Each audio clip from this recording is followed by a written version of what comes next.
Long press the code button for about 1 second. Then press any key except lock key on transmitter once. The transmitter is added successfully. Start to code. Code successfully.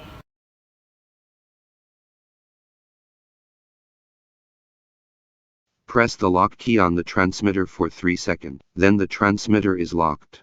Lock is closed. Press the lock key on the transmitter for 3 seconds again.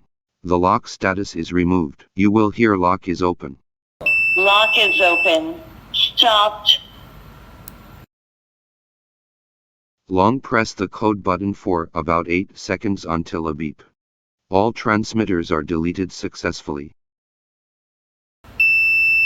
Delete successfully.